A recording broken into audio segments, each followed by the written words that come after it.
Sesaat lagi Anda akan mendengarkan program Renungan Sahabat Seperjalanan bersama Pendeta Wendy Pratama. Selamat mendengarkan.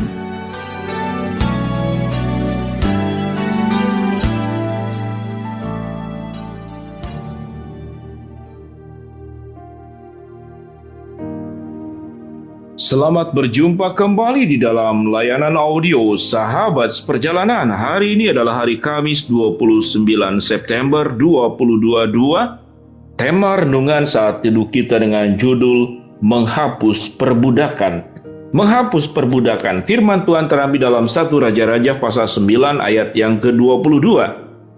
Tetapi orang Israel tidak ada lagi dijadikan budak oleh Salomo, melainkan mereka menjadi prajurit, pegawai, pembesar, perwira, atau panglima atas pasukan kereta dan pasukan berkuda. Mari kita berdoa. Bapa yang di dalam sorga, kami ingin belajar bahwa strategi iblis adalah membuat kami menjadi budak-budak daripada dosa dan menjadi budak-budak untuk kami taat kepada kuasa kegelapan. Kami ingin menangkap ya Tuhan, bahwa kasih Tuhan melepaskan kami dari perbudakan dosa. Dalam nama Tuhan Yesus kami berdoa, amin. Shalom sahabat seperjalanan yang dikasihi Tuhan. Perbudakan mungkin pada zaman sekarang tidak pernah terjadi seperti di zaman terdahulu. Di zaman-zaman kondisi di mana dunia belum maju, itu terjadi perbudakan. Dan itu ada di dalam catatan Alkitab, termasuk dalam kitab Raja-Raja. Dan salah satu tokoh yang menghapus perbudakan adalah Salomo. Apa itu perbudakan, sahabat seperjalanan? Perbudakan adalah dari kata budak disebut slave dan atau adalah hamba atau disebut juga doulos, artinya sama-sama saja. Jadi budak ini gambarannya adalah itu disamakan sebagai harta kekayaan. Jadi budak ini yang manusia disamakan dengan harta kekayaan, itu disejajarkan dengan lembu, dengan domba. Bayangkan betapa direndahkannya derajat manusia karena perbudakan, sementara Allah menciptakan manusia menurut gambar dan rupa Allah. Pada saat sekarang, kita mengenal yang namanya HAM, hak asasi manusia. Kita mengenal yang namanya hukum moral. Kita mengenal yang namanya budaya.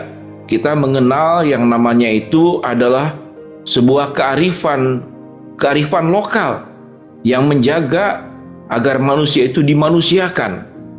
Tidak hanya sebagai orang percaya, namun itu adalah naluri manusia untuk menghargai tentang kemanusiaan. Sahabat seperjalanan yang dikasihi Tuhan, perbudakan terjadi di zaman dahulu. Namun yang luar biasa yang dilakukan oleh Salomo, tatkala gencar-gencarnya budaya-budaya perbudakan itu, seseorang menjadi budak disebabkan oleh banyak hal. Yang pertama karena kalah perang, yang kedua karena hukum, yang ketiga karena sebagai hukuman karena pelanggaran, maka status manusia di dalam diri seseorang bisa diturunkan menjadi budak, menjadi doulos, menjadi hamba yang tidak punya hak dan disejarkan sebagai harta kekayaan. Namun Salomo di dalam ayat yang kita baca dalam 1 Raja-Raja pasal 8 ayat yang ke-22, apa yang dikatakan di sana? Tetapi orang Israel tidak ada yang dijadikan budak oleh Salomo, melainkan mereka menjadi prajurit, pegawai, pembesar, perwira, atau panglima atas pasukan kereta dan pasukan berkuda. Salomo membuat manusia itu dinilai berharga. Bagaimana Salomo bisa memahami semuanya itu? Sama dengan tatkala Allah melihat kita berharga, didudukkan di dalam kedudukan yang sedemikian tinggi luar biasa. Tatkala semua makhluk lain diciptakan hanya sebagai ciptaan, namun manusia diciptakan menurut gambar dan rupa Allah. Sebuah kedudukan tinggi. Kalau Allah sebagai sumber segala sesuatu yang terbaik, yang maha kuasa, yang maha ada, yang maha agung, yang maha tinggi, yang maha tahu, yang maha segala sesuatu yang terbaik, bisa menempatkan kita sedemikian berharga di mata Tuhan. Lalu siapakah kita sebagai manusia tidak menghargai faktor-faktor kemanusiaan?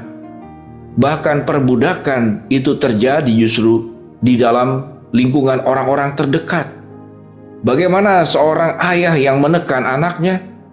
Bagaimana seorang mertua yang kaya yang menekan mantunya, dan bagaimana kemudian para majikan, orang-orang yang punya kedudukan, para politikus, orang-orang yang punya kuasa menekan rakyatnya dan menjadikan bahwa manusia itu sebagai harta kekayaan yang bisa dimiliki, yang bisa ditukar atau diapakan saja, tidak punya hak apa-apa, tidak punya hak pembelaan diri. Kalau mati karena dipukul dan segala macam, tidak ada hak untuk bisa melawan atau menuntut. Sahabat seperjalanan yang dikasihi Tuhan, salah satu perbudakan yang paling menakutkan sebetulnya adalah pelakunya adalah diri kita sendiri. Korbannya adalah diri kita sendiri. Mungkin sahabat seperjalanan bertanya, mana mungkin kita menjadi pelaku, kita juga menjadi korban? Sahabat seperjalanan, bagaimana kita memperbudak diri sendiri? Tatkala kita mencintai sesuatu yang bukan berasal dari Tuhan, melebihi daripada kebenaran-kebenaran firman Allah, maka kita sedang memperbudak. Ada orang, saudara, yang sangat suka sekali dengan makan, apa saja dimakan. Lama-lama dia diperbudak oleh makanan. Dia tidak bisa lepas daripada perbudakan itu. Ada orang yang sangat dikuasai oleh perbudakan pujian. Dia gila hormat, dia gila pujian. Maka dia sedang diperbudak dan menjadi budak daripada yang namanya haus pujian. Ada orang yang diperbudak dengan materi.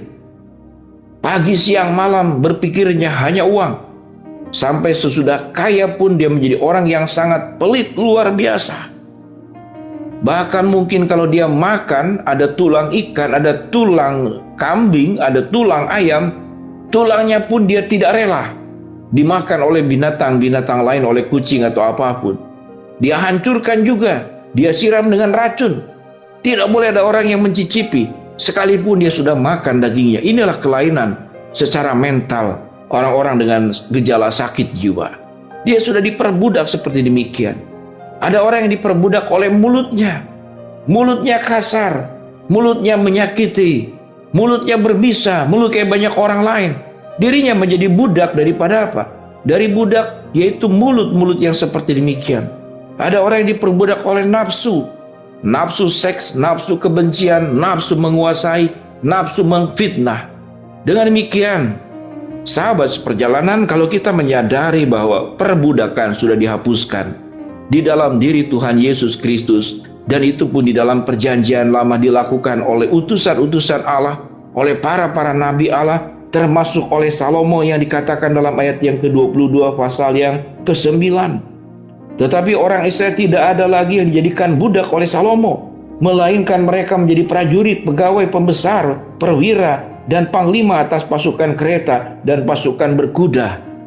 Ditempatkan, dimanusiakan sesuai dengan kapasitasnya, menjadi pegawai, bahkan dikatakan menjadi panglima atas pasukan kereta dan pasukan berkuda, menjadi pembesar, menjadi perwira.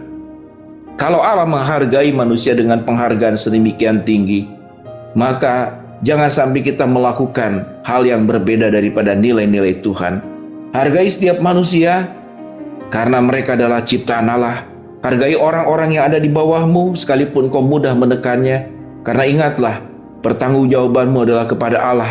Sewaktu kita tidak menghargai unsur kemanusiaan yang harusnya kita lakukan sebagai bentuk penghargaan kepada Tuhan yang sudah menciptakan kita menurut gambar dan rupa Allah. Mari kita berdoa. Bapa dalam surga, ampuni kami jikalau kami suka memperbudak orang lain, bahkan secara tidak sadar kami memperbudak diri kami sendiri dengan dosa-dosa yang kami lakukan.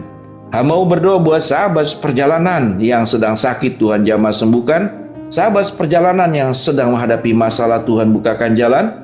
Sahabat perjalanan yang sedang mengharapkan, memohon sesuatu kepada Tuhan, Tuhan kabulkan dengan cara dan waktunya Tuhan. Dalam nama Tuhan Yesus kami berdoa, amin. Shalom sahabat perjalanan, jangan menjadi pelaku perbudakan, jangan juga menjadi korban perbudakan. Jangan juga kita menjadi pelaku perbudakan, juga korban perbudakan, karena kita melakukan perbudakan kepada diri sendiri. Shalom sahabat perjalanan, kita adalah orang-orang yang sudah dimerdekakan, hiduplah sebagai orang merdeka. Amin.